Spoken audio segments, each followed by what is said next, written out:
The copy structure.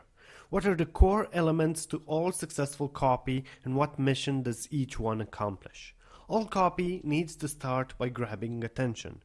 This is usually found in the headline, and if you need a mental image to describe it, think of it like grabbing your prospect by the eyeballs.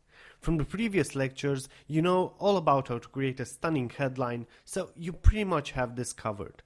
The second element is a sub-headline or pre-headline. While this is completely optional, if done correctly, it can make your headline even more effective and can amplify interest so that the prospect is no longer just curious but anxious to find out the rest of what you have to say. And that brings us to the third element that needs to drive him or her to read the entire copy. So a form of call to action to read on is essential. This can be achieved by talking about something that is on the top of the list of problems they are facing right now. Or if you use a strong curiosity factor. Or if they think they will get value from reading the entire message due to a proposition you made. Solving these three elements will let you to move on to another essential part of all copy, building up credibility. Let me explain this with a simple metaphor. Imagine writing copy like riding a bike.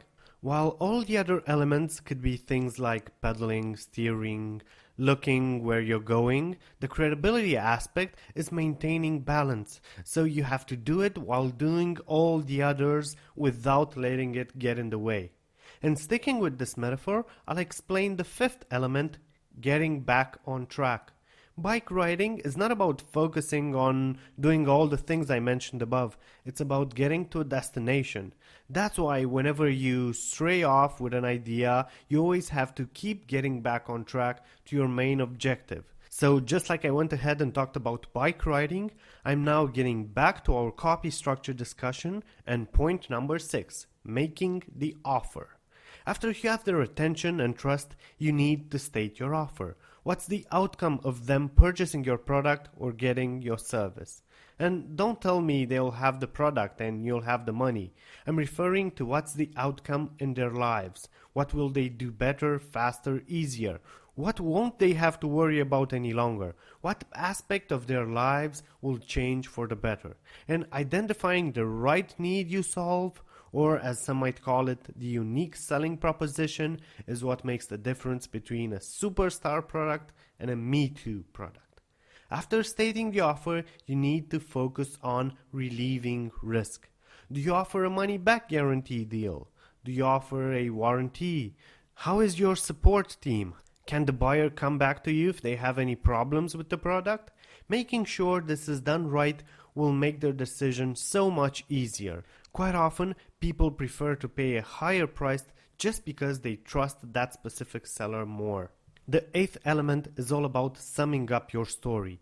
You said all you could. Now it's time to remind them of all the main points and have them see the big picture because we're closing in on taking a decision. And since they are close to deciding if they leave empty-handed or not, your next role is to show your prospect how easy accepting the offer is.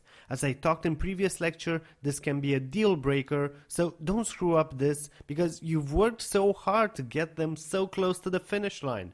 Once this is done, all you have to do is close. So at the end, have a very strong call to action. Following this copywriting roadmap will assure you that the copy is very well written and complete and that you have no loose ends. I suggest you give it a try right now. Just open a word processor and start typing, or take out a pen and paper and write down your first full-length copy.